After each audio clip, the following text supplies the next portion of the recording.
Good morning बच्चों आज हम पढ़ेंगे कुहासा और किरण, जो किसका लिखा हुआ है, विष्णु प्रभाकर जी का लिखा हुआ है।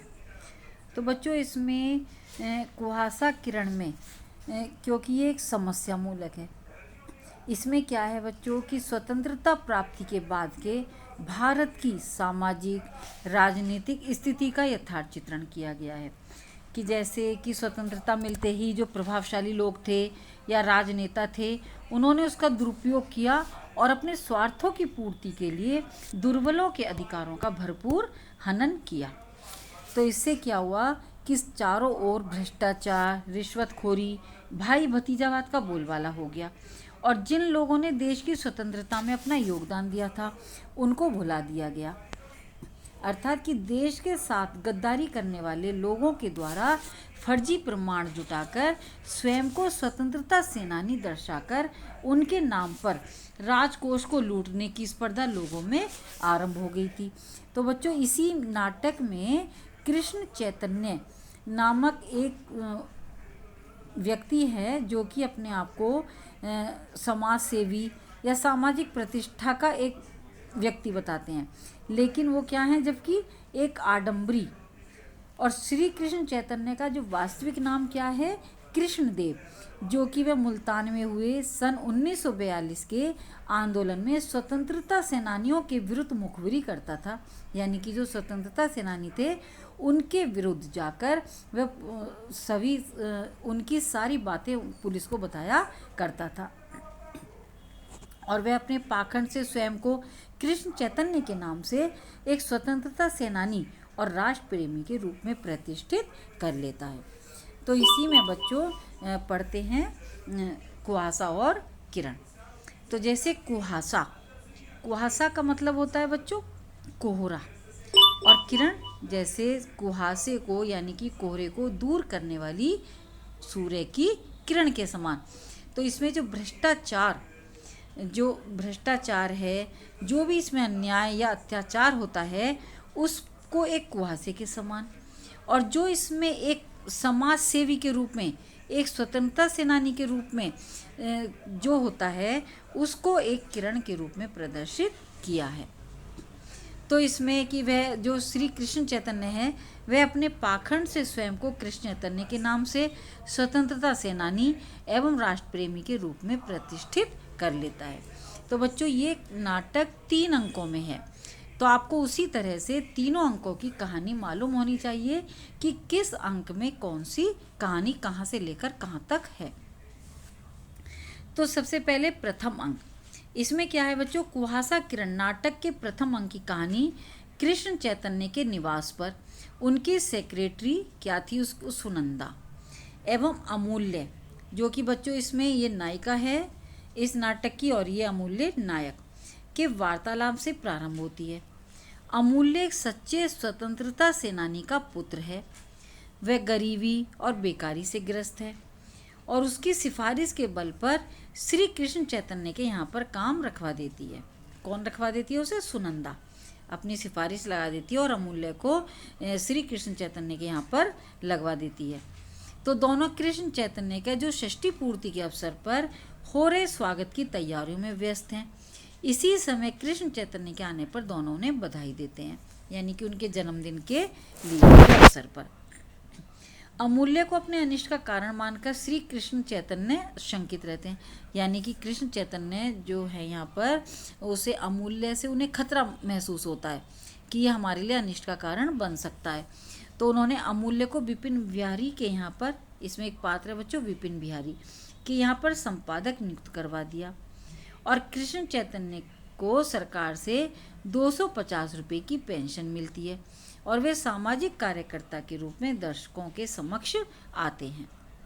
अब इसमें प्रभा एक और है बच्चों, इसमें चरित्र प्रभा, जो इस उपन्यास की कथा, उसने एक उपन्यास लिखा है और उसकी कथा सुनाने के लिए वे कृष्ण चैतन्य के पास आई है, लेकिन कृष्ण चैतन्य उसे अपनी पत्नी गायत्री के पास उसे भेज देते हैं।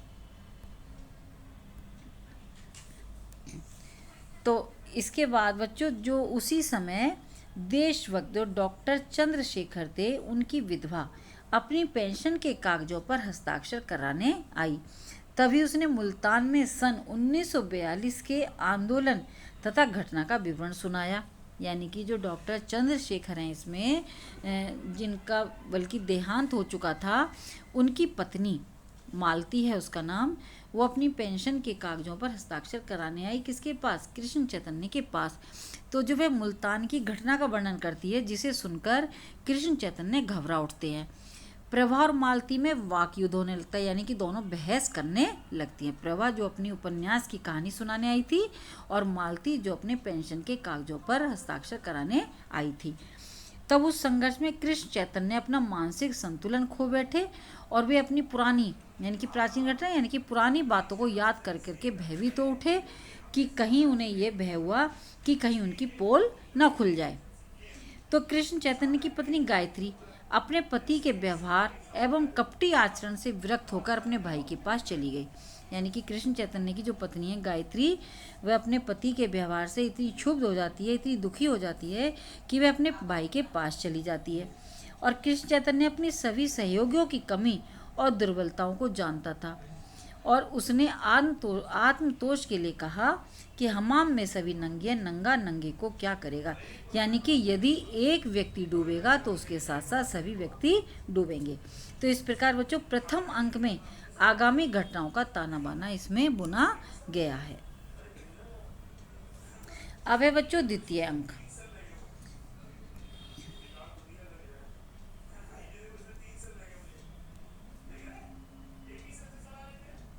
द्वितीय अंक में बच्चों कुहासा और किरण नाटक के द्वितीय अंक की घटना का प्रारंभ। अभी तक आपने पढ़ा, इसमें प्रभा का भी आगमन हो गया था, मालती का भी आगमन हो गया था, और अमूल्य और सुनंदा इसमें दोनों उसके षष्ठी पूर्ति महोत्सव का कार्यक्रम करते हैं। तो इसमें घटना का प्रारंभ विपिन बिहारी के निजी कक्ष से होता है। विपिन बिहारी 5-5 पत्रिकाओं के संपादक हैं। उनकी पत्रिकाओं के हेतु 2-2 हजार प्रतियों का कागज का कोटा स्वीकृत है। यानी कि उन्हें अपनी पत्रिकाओं को छपवाने के लिए 2-2 हजार प्रतियों का कागज का कोटा उन्हें मिला करता था। किंतु पत्रिकाओं की प्रतियां बहुत कम छपती थी, यानी कि कोटा तो उन्हें ज़्यादा मिलता था और प्रतियां उनकी कम छपती थीं। और बाकी जो बचा हुआ कागज होता था उसे कहाँ बेच दिया जाता था? उसे ब्लैक मार्केट में बेच दिया जाता था। कृष्ण चैतन्य इस विषय में विपिन बिहारी और उमेश चंद अग्रवाल, बच्चों ये 3 है इसमें नेता, एक तो कृष्ण चैतन्य, विपिन बिहारी और उमेश चंद्र अग्रवाल की रक्षा करते रहते हैं। विपिन बिहारी अमूल्य से संपादन कार्य करने की बात कहता है और उसे उनके अन्य कार्यों में बाधा न डालने के लिए सचेत करता है। यानी कि वे उसकी अपनी बातों में जो वो कि 2-2 हजार का कागज आता था लेकिन छपता कम था, उसी से कि उसमें वह बाधा ना बने। कौन? अमूल्य, क्योंकि अमूल्य एक देशभक्त का पुत्र था। अमूल्य ने विपिन बिहारी को कि मुल्तान षड्यंत्र केस का परिचय देते हुए बताया कि उसके पिता उस केस के 5 अभियुक्तों में से एक थे। यानी कि जो 5 अभियुक्त थे उसमें एक तो मालती के पति थे, कृष्ण चैतन्य थे और अमूल्य के पिता भी थे।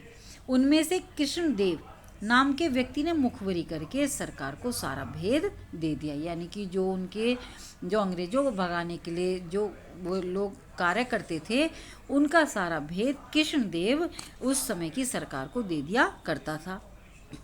और दल के नेता कौन थे? डॉक्टर चंद्रशेखर थे। मालती उनकी ही पत्नी है, जो पेंशन न मिल पाने के कारण विक्षिप्त सी हो गई, यानी कि वो पागल सी हो गई थी। और इस घटना से कृष्ण चैतन्य की सेक्रेटरी सुनंदा भी परिचित हो जाती है। यानी कि सुनंदा को भी कृष्णदेव का भेद मालूम हो जाता है और वह सत्य घटना को समाचार पत्रों में छपवाना चाहती है, परंतु विपिन बिहारी उस घटना को प्रकाशित करने में अपनी असमर्थता प्रकट करते हैं। उसी समय वहाँ पर प्रभा आ जाती है। अपने उपन्यास के माध्यम से वह देश में व्याप्त भ्रष्टाचार और मुखबिरों का पर्दाफाश करना चाहती है। यानी कि जो प्रभा ने उपन्यास लिखा था उसमें मुखबिरी यानी कि जो मुखबिरी करते थे उस समय उनके विषय में बताया गया था। किंतु विपिन बिहारी किसी भी मूल्य पर कृष्ण चैतन्य का विरोध करने का साहस नहीं करता, क्योंकि वो एक बड़ा नेता था, इसलिए कोई भी उसका विरोध करने का साहस नहीं करता था। तभी पुलिस इंस्पेक्टर अमूल्य को 50 रिम कागज ब्लैक से बेचने के अपराध में गिरफ्तार करके ले जाता है। जबकि कार्य कौन करता था, ब्लैक में कौन बेचता था, उमेश चंद्र अग्रवाल बेचता था, लेकिन उसके लिए अमूल्य को सजा मिलती है, यानी कि उसे गिरफ्तार करके ले जाया जाता है। कृष्ण चैतन्य की धूर्तता पर प्रभा और सुनंदा क्रोधित हो उठती हैं। उसी समय उमेश चंद घबराया हुआ आता है और अमूल्य द्वारा आत्महत्या के असफल प्रयास को सूचना देता है, यानी कि जेल में रहकर ही अमूल्य आत्महत्या का प्रयास करता है। सुनंदा के माध्यम से इस घटना की जानकारी गायत्री को भी हो जाती है। विपिन बिहारी अपनी अंतरात्मा की आवाज़ से भयभीत हो उठता है और वह अपने काले कारनामों से अलग होना चाहता है। तो इस पर कृष्ण चैतन्य क्रोधित हो उठता है और वह विपिन बिहारी और उमेश चंद्र अग्रवाल को चेतावनी देता है कि तरेंगे हम तीनों, डूबेंगे हम तीनों, कि यदि एक को सज़ा मिलेगी तो हम तीनों को ही साथ साथ मिलेगी। इसी बीच में प्रभा ने सूचना दी कि कार दुर्घटना में गायत्री की मृत्यु हो गई। गायत्री कौन थी? कृष्ण चैतन्य की पत्नी। तीनों घटनास्थल पर पहुंचते हैं। कृष्ण चैतन्य घबराकर कह उठता है, नहीं नहीं, यह नहीं होगा, भगवान इतने निर्दयी नहीं हो सकते। तो एक आम आदमी वहाँ पर आता है, वो कहता है आखिर इन्हें भी भगवान की याद आ गई, दर्द का पता लगा, अब देखो क्या होता है। और यहीं पे बच्चों दूसरा अंक समाप्त हो जाता है। अब है बच्चों तीसरा अंक। तीसरे अंक में क्या है कि जो नाटक का सर्वाधिक और आकर्षक मार्मिक स्थल। बच्चों तीसरा अंक बहुत महत्वपूर्ण है, अच्छा है, इसको ध्यान से पढ़ना। तो श्री विष्णु प्रभाकर जी द्वारा रचित जो कुहासा किरण नाटक का तीसरा अंक कृष्ण चैतन्य के निवास से प्रारंभ होता है, क्योंकि गायत्री की मृत्यु हो चुकी होती है और इसे मार्मिक प्रसंग के रूप में भी इस नाटक को मार्मिक प्रसंग को प्रस्तुत किया गया है। इस नाटक का कौन सा अंक? तीसरा अंक। तो कृष्ण चैतन्य अपनी पत्नी गायत्री के चित्र के सामने बैठे हुए हैं और अपने अपराध और बलिदान की महत्ता को स्वीकार करते हैं। सभी लोग गायत्री की मृत्यु को आत्महत्या मानते हैं कि गायत्री ने आत्महत्या की थी। सुनंदा इसकी सूचना पुलिस को देकर भ्रष्ट व्यक्तियों का भंडाफोड़ करना चाहती है। तो जो सुनंदा इसमें नायिका है वह पुलिस को सूचना देती है और भ्रष्ट व्यक्तियों का भंडाफोड़ करना चाहती है। उसी समय गुप्तचर विभाग के कौन थे? कृष्ण मोहन टमटा। वे सुनंदा और अमूल्य का परिचय देकर कहती है कि अमूल्य निर्दोष है, क्योंकि अमूल्य को गिरफ्तार करके ले जाया गया था। विपिन बिहारी भी अपने बचाव की युक्ति करता है। कृष्ण चैतन्य स्पष्ट बता देते हैं कि कागज की चोरी की कहानी झूठी है, अमूल्य को झूठे जाल में फंसाया गया है और वह विपिन बिहारी और उमेश चंद के सभी जो उनके कुकृत्य थे, यानी कि जो बुरे कारनामे थे, उन सबको वह प्रकट कर देता है। कौन? कृष्ण चैतन्य। टमटा साहब अपने साथ उन्हें चलने के लिए कहते हैं। तभी वहाँ पर बच्चों मालती आ जाती है जो पेंशन के लिए कहती है। कृष्ण चैतन्य उससे क्षमा याचना करते हैं और सर्वस्व उसे दे देते हैं। वे अपनी पत्नी के चित्र को प्रणाम करके उनके साथ चल देते हैं। विपिन बिहारी और उमेश चंद बच निकलना चाहते हैं, लेकिन उन्हें बचने का मौका नहीं दिया जाता। आम आदमी उनके गिरफ्तार होने की सूचना जनता को देता है। आम आदमी से मतलब है बच्चों यहाँ पर जनता का कोई भी आदमी। उन दोनों का सामाजिक बहिष्कार किया जाता है। किसका? विपिन बिहारी और उमेश चंद का। अमूल्य निर्दोष होने के कारण छोड़ दिया जाता है, यानी कि उसको छोड़ दिया जाता है कि क्योंकि वह निर्दोष था। तो उसके इस कथन के साथ कि बलिदान कभी व्यर्थ नहीं जाता, बच्चों नाटक समाप्त हो जाता है। तो बच्चों इस तरह से 3 अंकों का यह नाटक था जो कि आपको अच्छे से तैयार करना है। और इसमें बच्चों इसी तरह से क्वेश्चन आते हैं कुहासा किरण में। एक तो इसका सारांश लिखने के लिए आता है, आपको किसी भी अंक का सारांश लिखने के लिए आ जाएगा। और वैसे इसमें दूसरा और तीसरा अंक सबसे अच्छा है, इसको अच्छे से तैयार करना, क्योंकि यहाँ पर जो अमूल्य हैं और सुनंदा हैं ये दोनों इसमें नायक और नायिका के रूप में हैं। इन दोनों का चरित्र चित्रण आ जाता है। तो इसी प्रकार से बच्चों इसमें क्या होता है, जैसे एक सुनंदा है या फिर अमूल्य है। ये एक सुनंदा जैसे एक सजग, साहसी और दूरदर्शी युवती है। और इसमें क्या है कि नाटक का प्रमुख स्त्री पात्र है सुनंदा, और वह एक आधुनिक युग की एक शिक्षित नारी का प्रतिनिधित्व करती है। तो उसका चरित्र एक आदर्श आधुनिक महिला का चरित्र है। तो इसी तरह से बच्चों आपको कुहासा और किरण नाटक का पढ़ना है और इसी के माध्यम से कहा नाटककार हमें उद्देश्य देता है, जैसे कि आधुनिक भारत की सामाजिक और जो राजनीतिक समस्याएं थी या भ्रष्टाचारियों मुखौटाधारियों पर सीधा प्रहार करना है। अमूल्य और मालती की कहानी के माध्यम से वह सच्चे देशभक्तों की जो एक दयनीय दशा होती थी उसका वर्णन इसमें नाटककार ने किया है। और इसके साथ ही वे कृष्ण चैतन्य, विपिन बिहारी और उमेश चंद जैसे जो मगरमच्छ के समान हैं, उन मगरमच्छों से जन साधारण को परिचित करना भी नाटक का उद्देश्य है। तो ऐसे ढोंगी जो आज देश सेवा और नेतागिरी की सफ़ेद चादर ओढ़े हुए स्वार्थ साधना में तत्पर रहते हैं। कैसे लोग? उमेश चंद और विपिन बिहारी और कृष्ण चैतन्य जैसे लोग जो राष्ट्र का शोषण कर रहे हैं और भ्रष्ट आचरण वाले ऐसे व्यक्तियों के मुखौटे उतार कर रख देना और मुखबिरों के रहस्य को खोल देना तथा समाज में व्याप्त चोर दरवाजों को तोड़ देना, इसी नाटक का मुख्य उद्देश्य है। तो बच्चों आपको पूरा नाटक समझ में आ गया होगा। यदि कुछ समझ में नहीं आए तो मुझसे पूछ लेना।